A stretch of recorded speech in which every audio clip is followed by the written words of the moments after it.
The story begins by revealing to the audience that 1 in every 21 African Americans will be murdered in their lifetime, with most dying at the hands of other African Americans.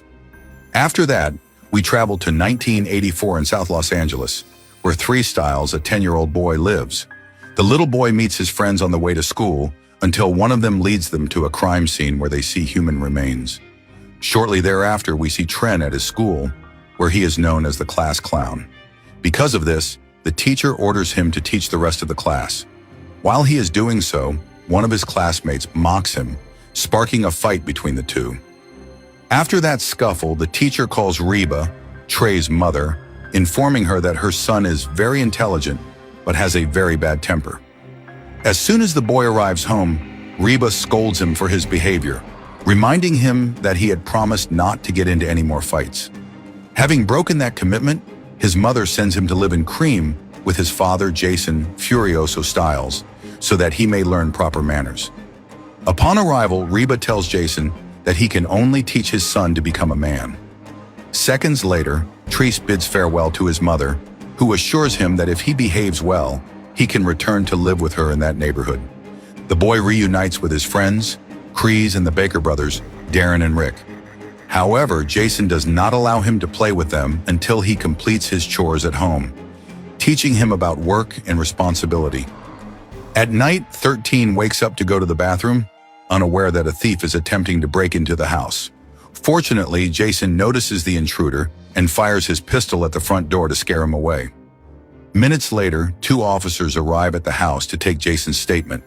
The Caucasian officer in charge is civil and professional, whereas the African-American officer displays hostility, complaining that Jason did not manage to injure the thief. The next day, Trey sets out with his friends, pausing only to look with interest at Brandy, a neighborhood girl whom everyone adores. As the youngsters head into another neighborhood, they come across a corpse lying in the bushes.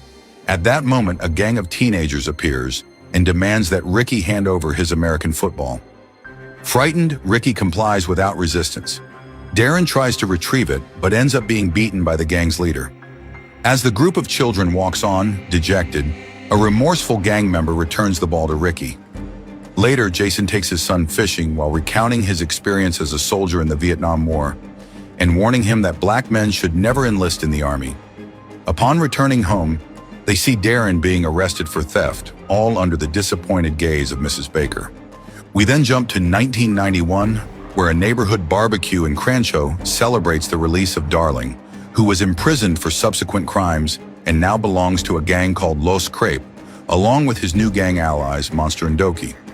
Also present are childhood friends: Chris, who is now disabled as a result of a shooting, Ricky, a star American football player at Crash High School, and Crash himself, who lives with his mother Brenda, his girlfriend Shanice, and his small child.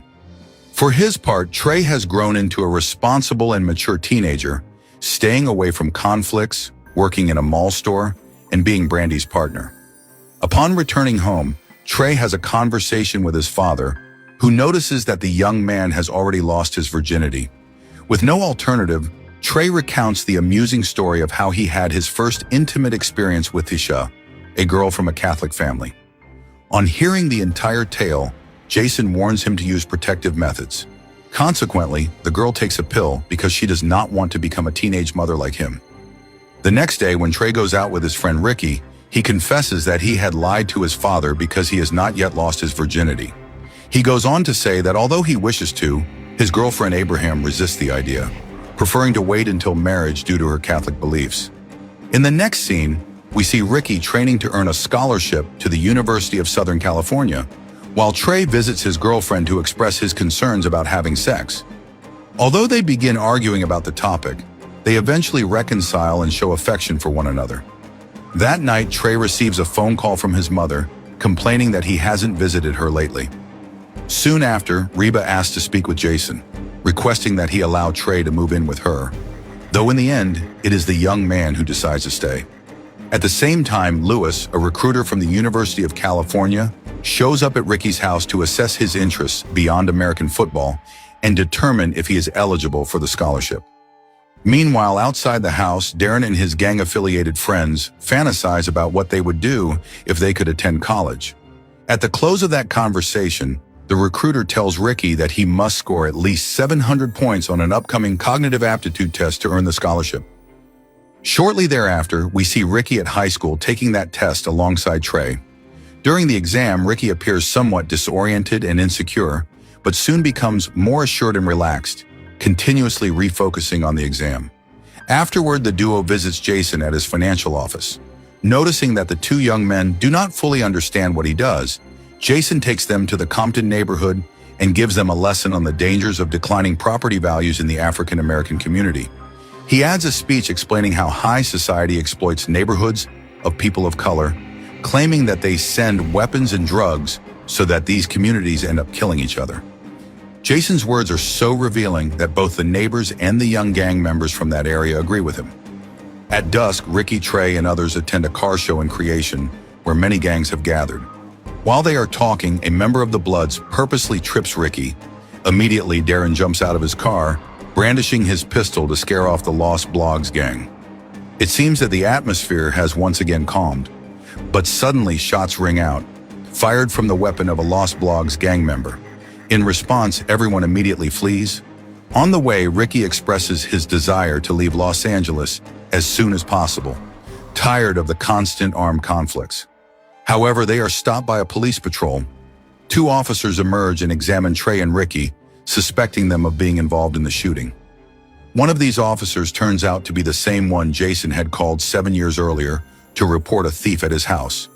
Intoxicated with contempt, the officer then threatens Trey with his weapon, proclaiming that he became a police officer to eliminate young African Americans from neighborhoods like theirs. However, he ultimately lets the pair of friends go after hearing a notice on his radio. After that, Trey visits his girlfriend, who breaks down in tears, overwhelmed by her frustration at being unable to do anything against the abuse of power. Brandy manages to soothe him by taking him to her bed and sharing their first intimate encounter. The next day, Reba and Jason meet in a restaurant where she makes it clear that she believes one is old enough to make his own decisions. She demands that Trey move into her new house, arguing that he has already spent 7 years living with his father. Meanwhile, Ricky sees a commercial for the American Army, sparking a new interest in him in case he does not succeed as a football player. At that moment, his girlfriend interrupts him to ask that he buy flour for their baby's meal. After leaving the house, Ricky asks his brother to do him that favor, but his brother becomes angry, pushing him and calling him the family's favorite. Immediately, Brenda appears, slapping Darren and defending Ricky. Later, on the way to the store, Ricky confesses to Trey that he wishes to join the army, believing that he has not yet taken the aptitude test. Shortly after buying the groceries, they see a car belonging to Lost Blogs. They quickly run into an alley in an attempt to evade it. At that moment, Ricky suggests that they split up to avoid drawing attention. As Treese turns to look back at his friend, he sees him intercepted by Lost Blogs. One of them fires a shotgun, killing Ricky on the spot. Seconds after the Bloods flee, Darren and his gang arrive and find their dead brother in the arms of a distraught Trey. Saddened, they carry the young man's body to his home, where Brenda blames Darren for what happened, attempting to hit him and hurling insults. Although Brenda is restrained by Trey outside, the neighbors hear the commotion and learn of Ricky's death. Amid the ensuing scandal, Trey storms back home in fury, taking his father's pistol. His father sees him and convinces him to return the weapon, embracing him to offer comfort. Seconds later, Brandy wakes up at her home expecting to see her boyfriend, but when she enters his room, she sees him fleeing out the window with Darren. That night, Trey sets out to avenge his friend alongside Lost Creeps. However, midway through the journey, he changes his mind and asks to be let out of the car, while Brenda examines the results of her late son's test, discovering that he scored 710 points. We return to Lost Creeps, who have encountered Lost Blogs, among whom is the man who killed Ricky, eating outdoors in a parking lot. As soon as they spot their rivals, Lost Blogs try to flee. However, they collapse on the pavement after Monster shoots them with a rifle to finish them off. Darren gets out and starts shooting each one of them, ignoring their pleas for mercy. At the same time, Trey returns home, adhering to his father's teachings, who had warned him against starting a new cycle of violence. The following morning, a melancholy Darren visits Trey, acknowledging his reasons for getting out of the car and asking for forgiveness for having let him go with him in the first place. The gang member then continues his monologue, complaining that American authorities care more about events abroad than in their own neighborhoods. He also confesses that he is now without a family, as his mother and Shanice blame him for Rake's death, accepting that in a short time they will try to kill him too. In response, Trey embraces him, telling him that he will always have a brother in him. The epilogue reveals that Darren attended his brother's funeral the following day and was killed in a shootout 2 weeks later near his own area. Trey enrolled in a university in Atlanta, while Brandy enrolled in another nearby, Esperman University.